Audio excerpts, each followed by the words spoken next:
প্রাণ দয়ালেরি। একটু ভিতরে ঢুকলাম। আর আমি যখন শানগুলা গাই এডিরে ফুজি বানাই এক শ্রেণীর লোক। দেখবার তাহিরি কাকে বলে। তোদের মধ্যে সংশয় আছে, তোদের মধ্যে সন্দেহ আছে, তোদের মধ্যে প্রবলেম আছে, তোদের নীতির মধ্যে ভেজাল আছে। তাহিরি নীতির মধ্যে ভেজাল নাই। আমি আগে থেকেই যেইভাবে কথা বলেছি এখন সেইভাবে কথা বলছি। জীবন থেকে দেহ থেকে কল্লাটা আলাদা হয়ে গেল, মস্তমার পক্ষের কথা সেইভাবে বলতেই থাকবো, কথা বলতে।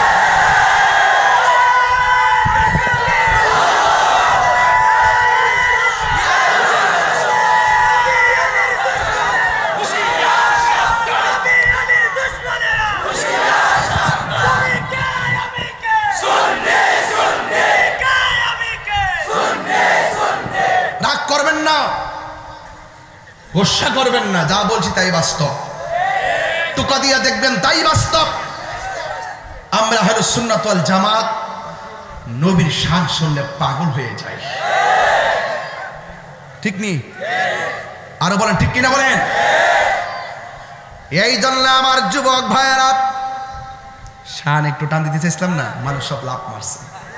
সমস্যা হলে পাবলিক এরা এটারে বহুত আরেক রকম বানায় ফেলায়। অথচ আমি সুন্দর একটা লাইনে টান দিয়েছিলাম, দেখি যে লাভ মারছে। এই লাভগুলো তো তারা এডিটিং করে সাইরা দেয়। পরে তো আপনারা তো কোনো খবর না, আমি না বাস খাই। কথা বলেন ঠিক না বেডে? নবীর শান গাওয়া কি অন্যায় ভাই? আমার এই শান সুর ছন্দ। আমরা কাউন্সিলর কো গেছে গা লড়া না। এই মারহাবা বল, ভাই আছেননি? আলহামদুলিল্লাহ।